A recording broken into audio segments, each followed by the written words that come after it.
Hello दोस्तों, welcome back to world of books where we dive into beautiful stories. Chapter 8 Ava operation emotion mode sadness mode. मैं mentally तैयार थी battle के लिए।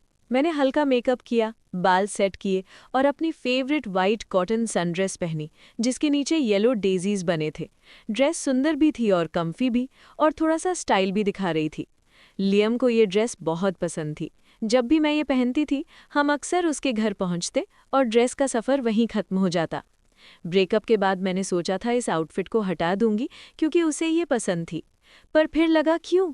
वो मुझे छोटी छोटी चीज़ों में भी खुश रखता था, चाहे वो ड्रेस हो या मिंट चॉकलेट आइसक्रीम जो वो मेरे क्रीविंग्स के टाइम ला देता था। मैंने डिसाइड किया कि अच्छा दिखना किसी का नुकसान नहीं करेगा, स्पेशली जब मैं एलेक्स के साथ बिना प्लान के मूवी नाइट का सोच रही थी। मुझे उसे उदास दिखाने का कोई रीज़न नहीं चाहिए था, इसलिए मैंने सैड मूवीज़ का सेफ ऑप्शन चुना जो लड़कों पर भी काम कर जाती है। मैंने जॉश को सिर्फ एक बार रोते देखा था, जब टाइटैनिक के एंड में। उसने एलर्जी का बहाना बना दिया और बोला कोई उस पर कैमरा ऊपर से गिरा देता। फनी बात ये थी कि सालों बाद भी वो उस सीन का जिक्र करता रहता था। मैंने हाँ में हाँ मिलाई पर मजाक उड़ाना नहीं छोड़ा। एलेक्स और मूवी नाइट। एलेक्स हमेशा जॉश से ज़्यादा रिजर्व्ड रहा, इसलिए मैंने हेवी इमोशनल मूवीज़ चूज़ की। अ वॉक टू रिमेंबर और माली एंड मी, दोनों ही दिल तोड़ देने वाली। मैं एलेक्स के घर पहुंची और डोर नॉक किया। 2 सेकंड के अंदर ही डोर खुल गया। मैंने एक्सपेक्ट किया था वो ऑफिस सूट या लाउंज वेयर में होगा, पर उसका लुक सिंपल पर क्लासी था। Dark denim jeans, deep grey shirt और एक perfect fit blazer. Thursday night के लिए थोड़ा ज़्यादा ही हैंडसम लग रहा था। मैंने कैजुअली पूछा कि क्या मैं गलत टाइम पर आ गई हूँ। उसने सार्केस्टिक टोन में कहा कि अगर चाहिए तो वो साइड हो जाए ताकि मैं उसका लिविंग रूम ठीक से जज कर सकूं। मुझे तुरंत पकड़ा गया, मेरी चीक्स गर्म हो गई। मैंने बात पलटने की कोशिश की और पेंटिंग पर कमेंट कर दिया, पर बात उलट हो गई।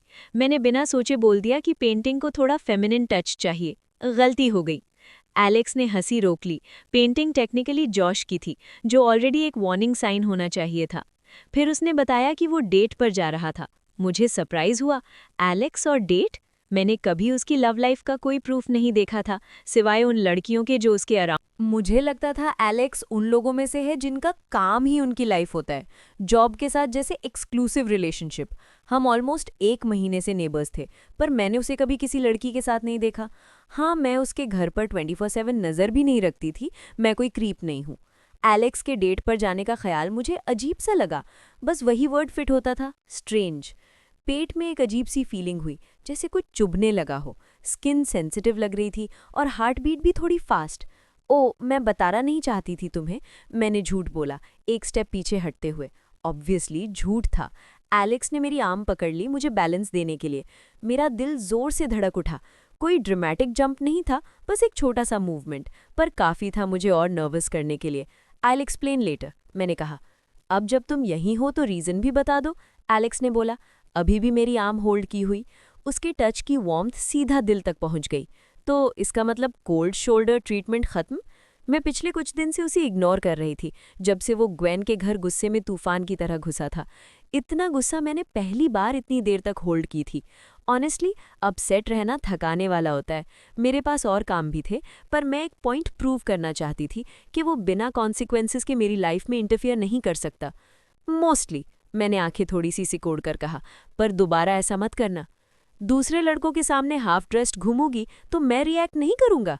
मैं परेड नहीं कर रही थी। तब उसकी बात क्लिक हुई। दूसरे लड़के?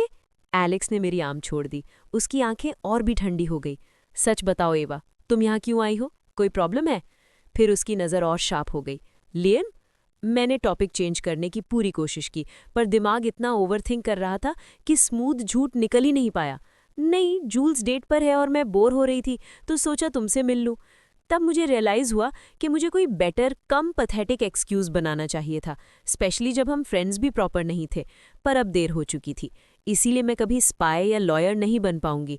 जूल्स तो डेफिनेटली डिसअपॉइंट होती। तुम बहुत बुरी झूठी हो, एलेक्स ने फ्लैट टोन में कहा। अब असली वजह बताओ। ग्रेट, अब एक और एक्सक्यूज़ सोचना पड़ेगा। मैं उसे ऑपरेशन इमोशन के बारे में तो बता नहीं सकती थी। मुझे लगा तुम्हें कंपनी चाहिए होगी, मैंने कहा। जॉश के जाने के बाद तुम किसी और के साथ हैंग आउट करते नहीं दिखे, तो सोचा शायद लोनली फील कर रहे होगे। सेंटेंस बोलते बोलते ही मुझे समझ आ गया लॉजिक कितना वीक था। एलेक्स की लाइफ उसके घर के चक्कर में नहीं घूमती। वो पार्टीज कम करता होगा पर स्पोर्ट्स गेम्स अटेंड करता था, फ्रेंड्स के साथ रहता था, अनलाइक जॉश। और वैसे भी, मैंने जल्दी से ऐड किया, तुम डेट पर जा रहे हो तो क्लियरली लोनली नहीं हो, तो मैं वापस चली जाती हूँ, प्रिटेंड करो ये सब हुआ ही नहीं, हैव फन। रुको, मैं फ्रीज हो गई। दिल इतना तेज धड़क रहा था कि लगा बाहर आ जाएगा। सोचा चीजें कैसे इतनी ऑकवर्ड हो गईं। फनी बात ये थी कि कुछ क्लियरली गलत हुआ भी नहीं था, बस फील गलत आ रही थी। एलेक्स ने डोर और खोला और साइड हो गया। अंदर आओ। क्या? पर तुम्हारी डेट? उसकी टेंशन मुझे लेने दो। मुझे नहीं पता तुम्हारे साथ क्या चल रहा है, पर जब तुम अपनी साइलेंस तोड़कर यहाँ आ गई हो तो मतलब कुछ तो रॉन्ग है। मेरे पेट में गिल्ट का छोटा सा बीज धीरे धीरे पूरा जंगल बन गया। ये सब तो बस एक हार्मलेस एक्सपेरिमेंट होना था। मेरा कोई इंटेंशन नहीं था कि एलेक्स अपने ऑलरेडी मेड प्लान्स कैंसिल करे मेरे लिए। पर जैसे ही मैं एलेक्स के साथ लिविंग रूम में आई, ये ख्याल कि वो अब किसी ब्यूटीफुल मिस्टीरियस लड़की के साथ डिनर पर नहीं जा रहा होगा, मुझे थोड़ा ज़्यादा ही अफेक्ट कर गया। जितना होना चाहिए था उससे काफ़ी ज़्यादा। एलेक्स ने जब मूवीज़ देखी जो मैं साथ लाई थी, तो मुझे अपनी हंसी रोकनी पड़ी। मैंडी मोर फैन हो गया, मैंने टीज करते हुए डीवीडी प्लेयर में डिस्क डाली और काउच पर बैठ गई जब क्रेडिट्स चलने लगे। मैं अभी भी डीवीडीज रखती थी, जैसे पेपर बैक बुक्स। स्क्रीन पर देखने से ज़्यादा अपनी फेवरेट चीज़ हाथ में रखना मुझे ज़्यादा स्पेशल लगता था। मुझे मैंडी मोर से कोई प्रॉब्लम नहीं, एलेक्स बोला, पर मुझे ओवर ड्रामेटिक मूवीज़ पसंद नहीं। उसने अपना ब्लेज़र उतार के काउच के पीछे डाल दिया। शर्ट उसके शोल्डर्स पर टाइट थी और ऊपर के 2 बटन खुले हुए थे, जिससे उसकी चेस्ट और कॉलर बोन्स थोड़ी सी दिख रही थी। मैंने कभी नहीं सोचा था कि कॉलर बोन्स अट्रैक्टिव लग सकती है, पर अपेरेंटली लग सकती है। मैंने थोड़ा सा गल्प किया। ये मेलोड्रामा नहीं है, मैंने डिफेंड किया, ये रोमांटिक है। क्या एंड में कोई मर जाता है? थैंक्स फॉर रूइनिंग इट, मैंने मर्मर किया। उसने मुझे डिसबिलीफ वाली लुक दी। तुम ऑलरेडी देख चुकी हो। पर तुमने नहीं ना, मैंने कहा। और वैसे भी ये मूवी जब रिलीज हुई थी तब सब इसी के बारे में बात कर रहे थे। श्श, मैंने उसकी लेग को अपने पैर से हल्का सा पुश किया। मूवी स्टार्ट हो रही है। उसने साय किया। मुझे अ वॉक टू रिमेंबर बहुत पसंद है, और पूरी मूवी के दौरान मैं एलेक्स के रिएक्शंस चुरा चुरा कर देखती रही। कुछ भी नहीं, ज़ीरो। वेडिंग सीन तक में भी कोई रिएक्शन नहीं। तुम रो क्यों नहीं रहे? एंड क्रेडिट्स के बाद मैंने डिमांड की, अपने आंसू हाथ से वाइप करते हुए। ये मूवी कितनी सैड है। ये फिक्शन है, एलेक्स बोला। थोड़ा अनकंफर्टेबल लग रहा था। रोना बंद करो। मैं कंट्रोल नहीं कर पाती जब इमोशंस हिट करते हैं, मैंने कहा। ये बायोलॉजिकल रिएक्शन है।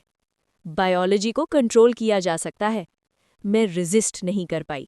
मैं काउच पर उसके और पास सरक गई और उसके शोल्डर्स को आगे पुश किया ताकि मैं अपना हाथ उसकी बैक पर चला सकूं। उसके मसल्स इंस्टेंटली टेंस हो गए। तुम क्या कर रही हो? उसने टाइट कंट्रोल्ड आवाज में पूछा। तुम्हारा ऑफ स्विच ढूंढ रही हूं, मैंने कहा, उसकी बैक पैट करते हुए। तुम तो बिल्कुल रोबोट जैसे हो। उसने मुझे स्टोन कोल्ड लुक दी। देखा, रोबोट। क्या तुम्हारी बैटरीज रिप्लेस होती हैं? या R2D? उसने अचानक मेरी आर्म पकड़ ली और मुझे खींचकर अपनी तरफ कर लिया। मैं 1 सेकंड के लिए उसके लैप पर आ गई। मेरा ब्लड ईयर्स में रश करने लगा। उसकी ग्रिप मेरी रिस्ट पर टाइट थी, बस ये दिखाने के लिए कि अगर चाहे तो वो ईजिली मुझे रोक सकता है। हम दोनों की आंखें लॉक हो गई। उसके अंदर की इंटेंसिटी और स्ट्रांग हो गई। उसकी नॉर्मली ठंडी ग्रीन आईज के पीछे कुछ और ही चमक रहा था, कुछ ऐसा जो मेरे स्टमक में हीट बना गया। मैं कोई टॉय नहीं हूँ एवा, एलेक्स ने धीरे पर डेंजरस टोन में कहा। जब तक तुम हर्ट होना नहीं चाहती तब तक मेरे साथ गेम मत खेलो। मैंने अपना डर निगल लिया। तुम मुझे हर्ट नहीं करोगे? उस मिस्टीरियस स्पार्क ने गुस्से का शेप ले ली। इसी वजह से जॉश तुम्हारी इतनी टेंशन लेता था। तुम गलत इंसान पर ट्रस्ट कर लेती हो। वो थोड़ा सा आगे झुका, बस इतना कि मुझे समझ आ गया अब पीछे हटना ऑप्शन नहीं था। उसकी प्रेजेंस में एक अजीब सी टेंशन थी, जैसे अंदर ही अंदर कोई तूफान दबा हो। मुझे फील हुआ कि उसके काम के नीचे कुछ डेंजरस छुपा हुआ है। उसने क्लियर वर्ड्स में कह दिया कि उसे किसी रोमांटिक हीरो की तरह इमेजिन करना मेरी सबसे बड़ी गलती होगी। वो कोई मासूम प्रोटेक्टर नहीं है, और सिर्फ इसलिए कि उसने जॉश से कोई प्रॉमिस किया था, इसका मतलब ये नहीं कि वो मुझे मेरी ही फीलिंग से बचा लेगा। मेरे चेहरे पर गर्मी सी आ गई, थोड़ा डर, थोड़ा गुस्सा। उसकी आंखों में जो स्ट्रिक्ट लुक था वो मुझे बिल्कुल पसंद नहीं आया। मुझे लगा जैसे वो मुझे एक बेचारी सी बच्ची समझ रहा हो। मैंने थोड़ा कड़वा सा जवाब दिया कि इतनी सी बात पे इतना बड़ा लेक्चर देना ज़रूरी नहीं था। वो सीधा कह सकता था रुकने के लिए, मुझे इडियट फील कराने की ज़रूरत नहीं थी। उसने शांत आवाज़ में बोला कि वो मुझे बेवकूफ़ नहीं समझता। मेरी आवाज़ हल्की सी कांप गई, पर मैंने खुद को संभाला। मैंने कहा कि मुझे हर बार प्रोटेक्ट करने की ज़रूरत नहीं है। सिर्फ इसलिए कि मैं लोगों में अच्छा देखना चाहती हूँ, इसका मतलब ये नहीं कि मैं वीक हूँ। ऑप्टिमिस्टिक होना गलत नहीं होता। मैंने उसे कहा कि हाँ, दुनिया में बुरे लोग भी हैं और बुरा होता भी है, पर अच्छे लोग और अच्छी चीज़ें भी होती है। अगर हम सिर्फ नेगेटिविटी पे फोकस करें तो सारी पॉजिटिविटी मिस हो जाती है। कुछ सेकंड्स के लिए पूरी खामोशी छा गई। सिचुएशन और ऑकवर्ड हो गई, क्योंकि मैं अभी भी उसके पास ही थी। मुझे लगा वो गुस्सा करेगा, चिल्लाएगा, पर उसके चेहरे पर हल्की सी स्माइल आ गई। उसके हाथ ने मेरी कमर को लाइटली टच किया और मैं ऑलमोस्ट जंप कर गई। उसने मजाक में कहा कि मेरी रोज़ कलर्ड ग्लासेस मुझे सूट करती हैं। वो शायद टीज़ कर रहा था, पर मेरे स्टमक में बटरफ्लाइज फिर भी आ गए। मैंने भी पलट के बोला कि वो चाहे तो ये ग्लासेस बोरो कर सकता है, उसे ज़्यादा ज़रूरत है। उसकी हल्की सी हंसी ने मुझे शॉक कर दिया। आज की रात कुछ ज़्यादा ही अलग लग रही थी। उसका हाथ मेरी स्पाइन के थ्रू ऊपर गया और जैसे ही उसने मेरी नेक के पास टच किया, मेरी बॉडी में अजीब सी सेंसेशंस दौड़ गई। उसने कुछ ऐसा कहा जिससे मेरी सारी कंसंट्रेशन उड़ गई। मैं घबरा गई, उसे थोड़ा दूर पुश किया और खुद को संभालने लगी। मेरे दिमाग में सिर्फ एक ही थॉट चल रहा था, ओ गॉड, अगर उसने नोटिस कर लिया तो? मुझे लगा मैं दुनिया के किसी कोने में भाग जाऊंगी जहां उसे कभी दोबारा ना देखना पड़े। वो जोर से हंसा और उसकी रियल स्माइल देख के मेरी सारी एम्बैरेसमेंट और बढ़ गई। उसके चेहरे का वो एक्सप्रेशन इतना इंटेंस था कि मैं बस उसे देखती रह गई। फिर उसने धीरे से वही बात रिपीट की, तुम्हारे दिल के बारे में। मैंने कंफ्यूज होकर पूछा कि वो किस चीज़ की बात कर रहा है। उसने हंसी रोककर कैजुअली पूछा, अगला मूवी कौन सी देखनी है? मैं बिल्कुल ब्लैंक रह गई। क्या? उसने टेबल पर रखी डीवीडी की तरफ थोड़ी सी चिन पॉइंट की। तुम 2 मूवीज़ लाई थी, दूसरी कौन सी है? टॉपिक इतनी अचानक चेंज हुआ कि मुझे थोड़ा सा झटका लगा, पर ऑनेस्टली मुझे कोई प्रॉब्लम नहीं थी। मैं बिल्कुल भी एलेक्स के साथ किसी भी ऑकवर्ड टॉपिक पर बात नहीं करना चाहती थी, कभी भी। मेरी थाइज थोड़ी टेंस हो गई और मैंने ऑलमोस्ट दांत पीस कर बोला, मार्ली एंड मी। लगाओ? ओह वेट, डीवीडी लगानी थी। मुझे अपने दिमाग को तुरंत गंदी डायरेक्शन से निकालना पड़ा। जैसे ही मूवी के ओपनिंग क्रेडिट स्टार्ट हुए, मैं जानबूझकर एलेक्स से जितना हो सके दूर बैठ गई और बीच में कैजुअली 2 कुशन्स रख दिए, एक्स्ट्रा सेफ्टी के लिए। उसने कुछ कहा नहीं, पर मेरी साइड से देखा तो उसके लिप्स के कॉर्नर पर हल्की सी स्मर्क थी। मैं इतनी ज़्यादा कोशिश कर रही थी उसकी तरफ ना देखने की कि मूवी पर ध्यान ही नहीं गया।